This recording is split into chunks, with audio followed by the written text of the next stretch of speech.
Valesca, el bailarín de la muerte. Por Omar Cuellar. Era 1988, y yo apenas era un niño. Vivía con mis padres en una casa vieja, pero acogedora en Montpellier, Vermont, un lugar donde los inviernos eran crudos y las tormentas parecían tener vida propia. Recuerdo claramente aquella noche, una en la que el cielo rugía con furia, y los relámpagos iluminaban las paredes de mi hogar como si fueran un teatro de sombras. Mis padres, por alguna razón que nunca me explicaron del todo, tuvieron que salir esa noche y me dejaron solo.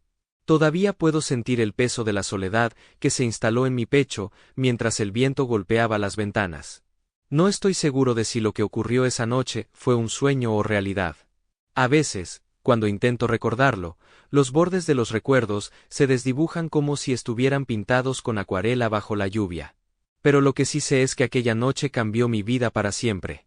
Lo que pasó marcó mi destino de una manera que nunca imaginé y me llevó a convertirme en lo que soy hoy, un bailarín profesional de ballet. Todo comenzó en la sala de mi casa, un espacio amplio con muebles gastados y una lámpara que parpadeaba con cada trueno. Estaba sentado en el sofá, mirando hacia la ventana oscura donde golpeaba la lluvia con intensidad. Fue entonces cuando vi algo que llamó mi atención, una silueta oscura espiándome en el interior de la casa debajo de aquella ventana. Al principio pensé que era un truco de mi imaginación, un juego cruel de la luz y el miedo. Pero no, esa sombra tenía forma, tenía vida. Mi corazón se aceleró mientras intentaba distinguir qué o quién estaba ahí, acechándome en medio de la noche. La sombra se movió, y de pronto, no estaba solo en la sala. La figura se irguió, como si los truenos y relámpagos le hubieran ordenado que se presentara ante mí. Era un joven, bello, y con una sonrisa extraña, con un cabello rojo que brillaba incluso bajo la tenue luz de la lámpara. Vestía una camisa de vestir azul intenso, una corbata roja que parecía arder contra su pecho, pantalones beige que contrastaban con la elegancia de su atuendo y unos zapatos negros relucientes. Su presencia era exquisita, casi irreal. Lo que más me impresionó no fue su ropa ni su belleza, sino la forma en que se presentó ante mí. Salió de las sombras con movimientos que no eran humanos, o al menos no comunes. Era como si combinara el arte de un mimo, la gracia de un payaso y la intensidad de un actor, todo al mismo tiempo. Sus pasos eran silenciosos pero llenos de intención, como si cada gesto estuviera ensayado 1000 veces. Extendió un brazo y luego el otro. Luego se llevó un brazo a la cintura, y se inclinó hacia mí, como haciendo una reverencia. Estaba tan asustado que no podía apartar la vista.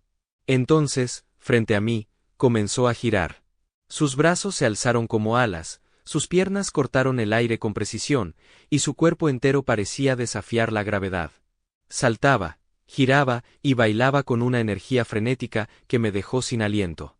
Era un torbellino de movimiento, una danza que mezclaba locura y perfección. Nunca había visto algo así, y mi pequeño mundo, limitado a los juegos y las tareas escolares, se expandió en ese instante. Cuando terminó, hizo un ademán de gracias, inclinándose ligeramente como si esperara un aplauso. Pero yo estaba tan paralizado por lo que había visto que no pude moverme ni emitir sonido alguno. Y entonces, tan rápido como había aparecido, desapareció. La sala quedó en silencio, salvo por el rugido de la tormenta afuera. Me quedé ahí, temblando, preguntándome si todo había sido un sueño inducido por el miedo. A partir de esa noche, el bailarín se coló en mis sueños. Cada vez que cerraba los ojos, lo veía danzando frente a mí con esa misma intensidad, esa misma mezcla de elegancia y caos. Quería bailar como él. No, más que eso, quería convertirme en él. Su imagen se grabó en mi mente como una obsesión, y durante el día, cuando no estaba dormido, cerraba los ojos y repasaba cada uno de sus movimientos. Los había memorizado sin darme cuenta. Pero había algo que me atormentaba, 2 arrepentimientos que cargué como piedras en el alma. El primero fue no haber aplaudido cuando terminó su baile. Había sido tan magnífico, tan digno de reconocimiento, y yo me quedé mudo, como un estúpido. El segundo, y quizás el más doloroso, fue no haberle preguntado su nombre. ¿Quién era ese joven de cabello rojo que había irrumpido en mi vida con su danza? Los meses pasaron, y luego los años. Crecer en Montpellier no era fácil con esa imagen rondándome la cabeza. Mientras mis amigos jugaban al béisbol o se perdían en las colinas, yo practicaba pasos en mi habitación, imitando lo que había visto aquella noche. Me imaginaba a mí mismo con su camisa azul, su corbata roja, girando frente a un público que me admirara tanto como yo lo admiraba a él. Pero su nombre seguía siendo un misterio. Cuando cumplí 25 años, mi vida dio otro giro inesperado. Estaba viendo las noticias locales una noche, distraído, cuando un titular captó mi atención. Un testigo afirmaba que un hombre extraño y misterioso, vestido con una corbata roja, había irrumpido en una casa cercana, bailado ballet frente a una niña y luego desaparecido. La niña, según el informe, había muerto de un ataque al corazón justo después de la actuación. Mi sangre se heló al escuchar lo de la corbata roja. Supe de inmediato que era él. El bailarín de mi infancia, el que había cambiado mi destino, estaba vivo y seguía bailando. Pero ahora había un detalle oscuro: su danza traía muerte. La noticia debería haberme horrorizado, debería haberme hecho odiarlo. Sin embargo, mi admiración por él era tan profunda que no me importó. Solo quería verlo de nuevo, preguntarle su nombre y mostrarle lo que había aprendido gracias a él. Comencé a investigar. Revisé periódicos viejos, hablé con vecinos y busqué patrones en las noticias. Descubrí que no era un caso aislado. Había más niños que habían fallecido misteriosamente por ataques cardíacos en los últimos años, todos después de encuentros extraños con un hombre que bailaba. Cada historia me acercaba más a él, y aunque sabía que era peligroso, mi deseo de encontrarlo solo crecía. Me obsesioné con predecir su próximo movimiento. Si seguía atacando niños con su danza mortal, tenía que haber una forma de anticiparme. Investigué las casas cercanas al lugar donde la última niña había muerto y marqué las que tenían niños pequeños. Mi plan era simple pero arriesgado: esperar a que apareciera de nuevo. Llegó otra noche de tormenta, como si el destino quisiera repetir aquella escena de 1988. Me colé en el jardín de una casa, donde sabía que vivía una familia con niños. La lluvia caía a cántaros, y el viento hacía temblar los árboles. Entonces lo vi, una figura familiar forcejeando con una ventana. Era él, el bailarín, ahora más viejo, con arrugas marcando su rostro, pero aún con esa corbata roja que brillaba bajo la luz de un relámpago. Mi corazón latía con fuerza mientras lo observaba. Solo quería preguntar por su nombre y decirle lo mucho que admiraba su baile. Susurré para llamar su atención, y cuando se giró hacia mí, comencé a bailar para impresionarlo. Puse todo lo que había aprendido en esos movimientos: cada giro, cada salto, cada paso que había practicado durante años inspirado por él. Era mi homenaje hacia él. Él me miró, primero con sorpresa, luego con algo que parecía reconocimiento. Pero mientras yo bailaba, su rostro cambió. Sus manos se aferraron al pecho, sus piernas temblaron, y de pronto colapsó en el césped mojado. Estaba teniendo un ataque al corazón. Me detuve, horrorizado, y corrí hacia él. No quería matarlo. Solo quería impresionarlo, que me viera como su igual. Llorando bajo la lluvia, me arrodillé a su lado. Por favor, no mueras, le supliqué. Solo quiero saber tu nombre.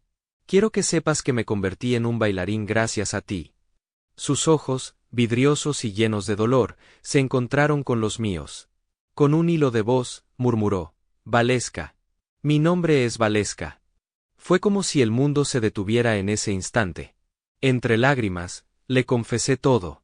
Esa noche de 1988, cuando bailaste frente a mí, me cambiaste la vida. Me volví un bailarín profesional, porque quedé impresionado por ti. Todo lo que soy es gracias a ti. Esperaba que sonriera, que me felicitara, que me dijera que mi baile había sido digno de él. Pero en lugar de eso, sus labios se curvaron en una mueca amarga. Yo quería matarte, dijo con su último aliento. Sus palabras me atravesaron como un cuchillo. El hombre que había idolatrado, el que había dado sentido a mi existencia, había entrado a mi casa aquella noche con la intención de acabar conmigo. Mi danza, mi forma de sentir y de expresarme, todo había nacido de un encuentro con la muerte disfrazada de belleza. Valeska murió ahí, en el jardín, mientras la tormenta seguía rugiendo. Me quedé a su lado, empapado, temblando y llorando, incapaz de procesar lo que acababa de escuchar. Había pasado años admirando a un asesino, persiguiéndolo, convirtiéndome en una sombra de él. Y ahora que lo había encontrado, que había bailado para él, lo había matado sin querer. Los días siguientes fueron un torbellino de confusión.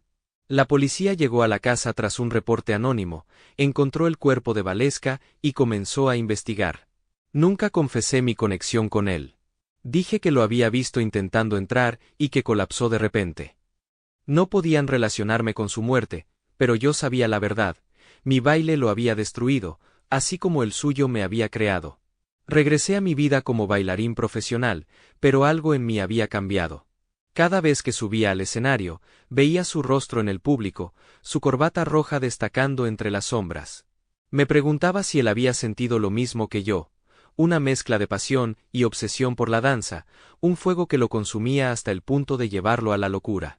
La gente me aplaudía, me elogiaba, decía que mi estilo era único, frenético, casi sobrenatural. Pero yo sabía de dónde venía esa energía. Venía de aquella noche en 1988, de un encuentro que no entendía del todo. Valeska había sido mi musa y mi verdugo, mi inspiración y mi condena. Y aunque ahora conocía su nombre, seguía siendo un enigma. A veces, en las noches de tormenta, me siento en la sala de mi casa y miro hacia la ventana, esperando verlo de nuevo. Sé que está muerto, que lo maté con mi propia danza, pero una parte de mí sigue buscándolo. Quiero preguntarle tantas cosas.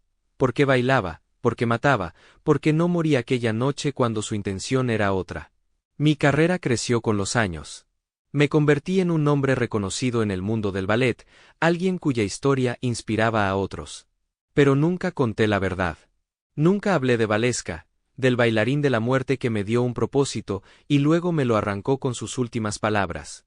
Era mi secreto, mi carga, mi legado. Ahora, cuando enseño a mis alumnos, les digo que el baile es vida, que es expresión, que es libertad. Pero en el fondo, sé que también puede ser muerte. Lo vi en los ojos de Valeska mientras se apagaba, lo sentí en mi corazón mientras lloraba sobre su cuerpo. El baile nos unió y nos destruyó, como una tragedia escrita en pasos y giros. Han pasado décadas desde aquella noche en Montpellier, pero aún puedo cerrar los ojos y verlo bailando frente a mí. Su camisa azul, su corbata roja, sus movimientos imposibles.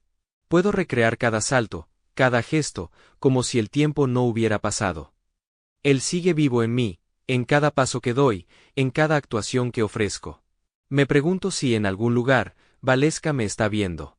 Sí, desde donde esté, siente orgullo o rencor por lo que me convertí. Me gusta pensar que, al menos por un instante, mientras bailaba para él en ese jardín, logré impresionarlo. Que mi danza fue un eco de la suya, un reflejo de lo que él me dio aquella noche de 1988. Y así vivo, atrapado entre la admiración y el horror, entre el arte y la muerte. Mi nombre resuena en teatros, pero el de Valeska sigue siendo un susurro en mi alma. Fin.